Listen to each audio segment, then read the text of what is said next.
We celebrated freedom, didn't we? The 4th of July, the Declaration of Independence, when our ancestors signed that document and our forefathers fought for our freedom. And we celebrated this week, I don't know about you, picnics, fireworks, parades, all that good stuff. That's the 4th of July. This year, John and I were invited to some friends that have this little cabin on the St. Croix River. And a number of us gathered there and had a barbecue and a picnic, and it was a lot of fun. But the highlight was taking the canoes and the kayaks out on the river. And, you know, the water's pretty high this year, so it was interesting.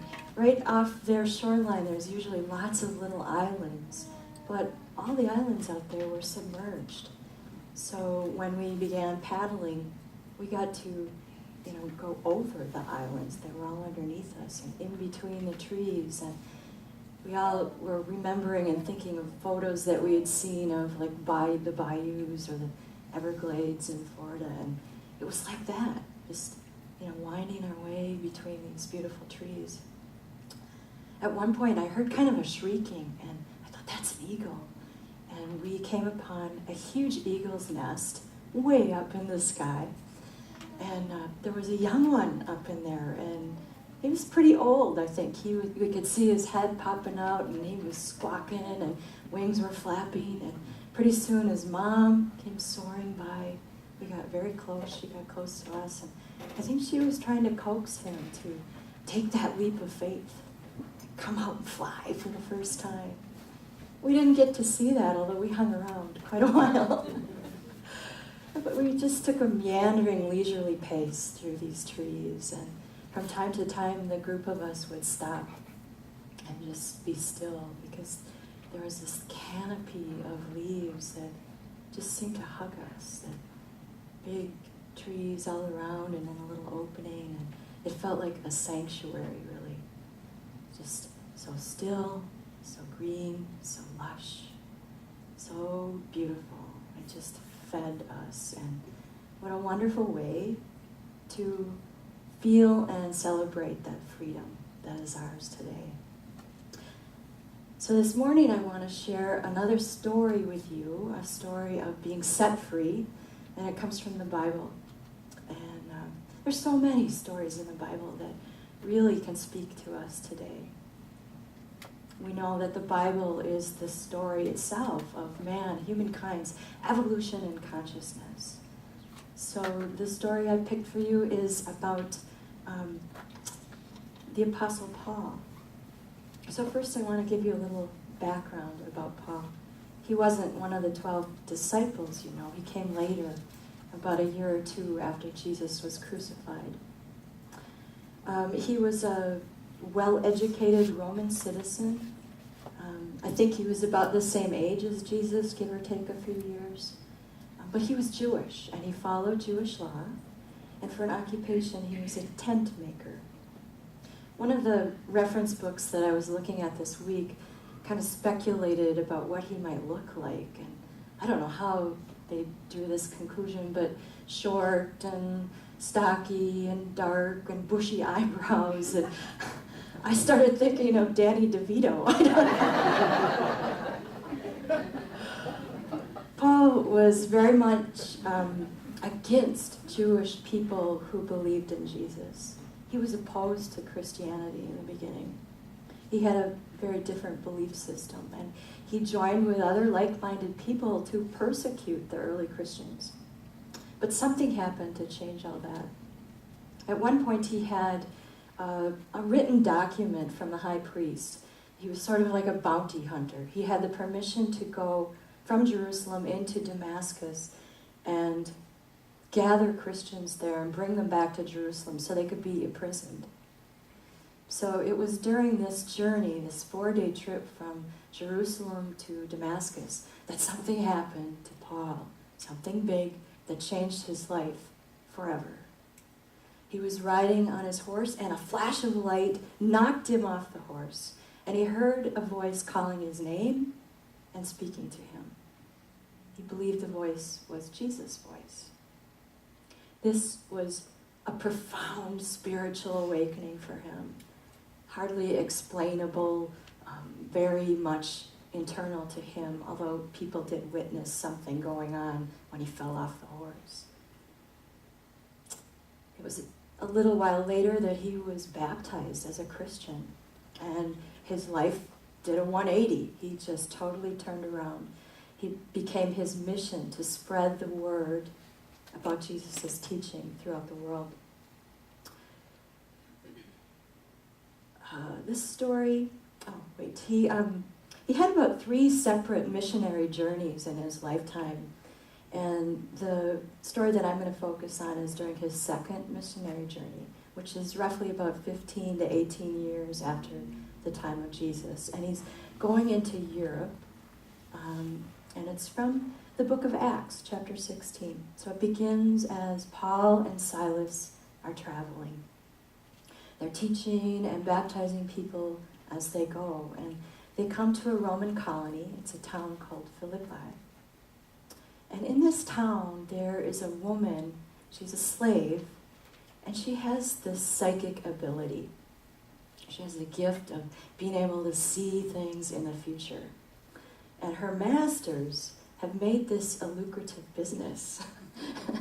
They charge for her fortune telling. And anyway, Paul is going around the city, doing what he does best, is teaching and speaking, and crowds gather around him. And this woman, this slave woman, keeps following them around and kind of causing a scene. She's very loud. She's yelling all the time and saying things like, "These are men of God. They want to teach you how to live," which was true enough, but Paul's getting a little annoyed with her because she keeps causing a scene, a little bit more maybe than he wanted. So one day, he's had enough, and he decides, this is it. And so he commands this spirit within her to leave her. But not only the spirit of this interrupting loud voice, but also the gift of that prophecy leaves her as well. So her masters are very unhappy because their lucrative business has just gone out of business. So they have some guards arrest Paul and Silas, sort of like our policemen of today. And this causes a big commotion in the town. A lot of people gather around. There's a mob and a lot of excitement, and no time for a jury, no time for a judge. They don't get to defend themselves. This mob is angry, and they start to beat Silas and Paul. They beat them up, and they haul them off to jail. This jail is kind of like our high-security prison. They're put in a cell, locked up. They have shackles around their legs, and just for extra safety, there's a guard posted outside. You're not going to get away. So Paul and Silas are in their cell, and they're recuperating. And pretty soon, their energy and their faith is restored. And by midnight, it's really restored. They remember who they are, and they start singing and praising God. And the other prisoners start hearing the songs, and some of them join in, and it's loud, and it's powerful, and it's so powerful that there's an earthquake that shakes the foundation of the prison. It just breaks the doors open, and it knocks the chains off their ankles. Not just Paul and Silas's cell door, all the doors. Not just their shackles, all the shackles. So all the doors are open. Everybody's chains came off. It's a miracle. Do you wonder what happened? So let's take a deeper look, because every story in the Bible has layers and layers of meaning for us. So Paul is this intelligent, educated man, but he's got a cultural bias of his inherited religion and of his culture of the time. And we all have that too, cultural bias, and we inherit kind of a backdrop of religious beliefs from our parents, and beliefs and a whole system of beliefs in our culture and society. So during the first part of Paul's life, he lives from that consciousness. which for him includes prosecuting and persecuting people who don't believe the same way that he does. This level of consciousness is rampant in our world right now, just like it was back in the history of the Bible. We know what that level of consciousness is like. It's like, I'm right, you're wrong. I have the way, you don't. I'm okay, you're not. And some carry it even farther, just say, you better be like me or else. We're seeing that so much these days. You need to change or else. But after Paul's spiritual awakening on the road to Damascus, he gains spiritual understanding. Have you ever had such a moment, just an awakening, where you've done like a total shift in your thinking? After a pivotal time like that, when your whole perspective changes, it's really hard, maybe impossible, to go backward to where you used to be. You have this new insight, new wisdom, new information. You have a new expanded consciousness. And that's what happened to Paul. He's illuminated, and he makes it his mission to carry the message of Christ's consciousness out into the world. He's no longer about arresting people or putting them to death or persecuting them. Now he's all about following the example of Jesus' teachings. So metaphysically, Paul and Silas represent our will and our understanding in the work of clearing up consciousness. Their entering Europe is symbolic of opening up to this word of truth in areas of consciousness where it just hasn't been before. It's like shining the light in darkness, like bringing truth and knowledge and insight where there is ignorance or just oblivious. Philippi is a city in Macedonia, and the governor of Macedonia lived in Philippi. So metaphysically, Philippi represents the thought center of power. It's like the executive function in our brain. It's the power place, the place of power. So Paul and Silas are beaten and locked up, but we can relate to that, can't we? Boy, your song sure said that too. We have all been in situations where we felt beaten down and defeated. Sometimes we feel trapped and unable to break loose of things that bind us. And sometimes we post guards on our minds and on our hearts. We think we're doing it to be safe, but really it puts us in a box, and we made it ourselves. So even though Paul and Silas are chained and locked up, they are in Philippi, a place of power. They have will and understanding about the truth, about the I am, and so do we. Whenever we feel like we're in a tough spot, we are also in a power place because we know about the I am within, the kingdom within. Paul and Silas don't let old teachings or convictions influence them. They don't let any limitations get in their way. They're not moaning, oh, I'm beat and I'm chained up. They proclaim what they know to be true, that they live and breathe and have their being in the Christ consciousness. It's within them, it's within all of us. We heard about it in the meditation this morning. Remember this part, when we move with the universe moves with you and through you and for you. They decided to sing songs of praise and give thanks to God.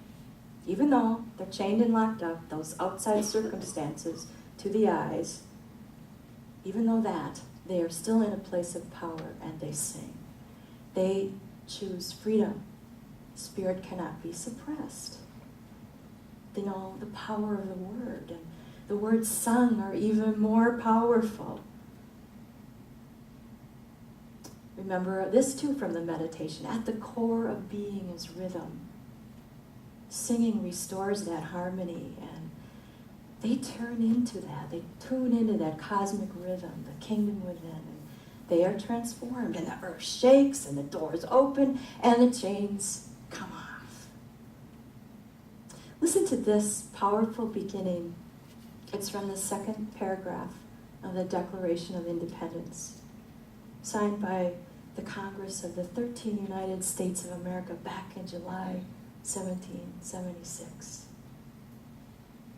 We hold these truths to be self-evident, that all men, I'm going to add all women, are created equal, that they are endowed by their Creator with certain unalienable rights, and among these are life, liberty, and the pursuit of happiness. These are beautiful words of truth. When I was first putting this together, I got goosebumps when I was reading that. When you hear words of truth, you resonate with them. When you hear Rachel sing this morning, you resonated with the truth of the words and you felt it right along with her. The ability to know truth is within us all the time. And words of truth build us up. They never tear us down.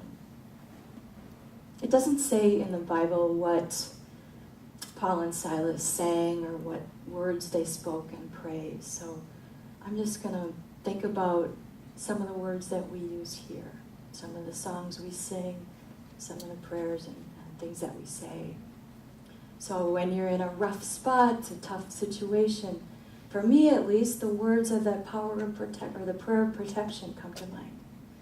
I'm the light of God. The light of God surrounds me. The love of God enfolds me. The power of God protects me.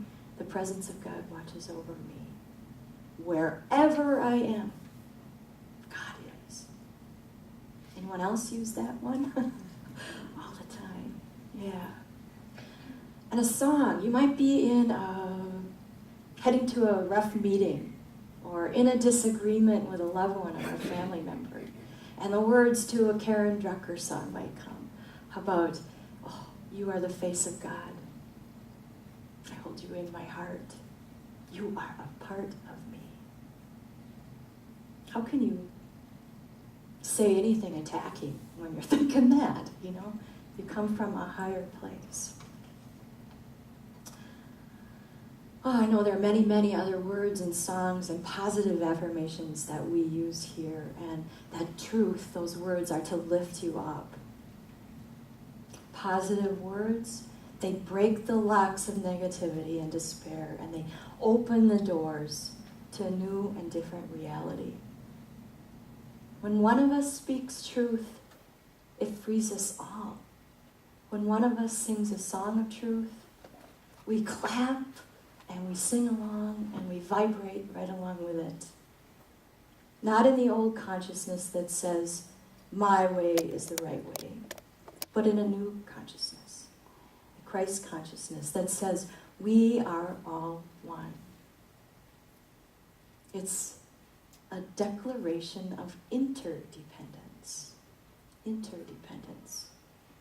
It's a declaration of unity, of wholeness and connection with all creation. You and I are free to choose. We have free will. Every moment of every day, we can choose to be free and live from an awareness of oneness. No matter where you are in a place of power. Personal and spiritual power. The kingdom is within you. Peace and namaste.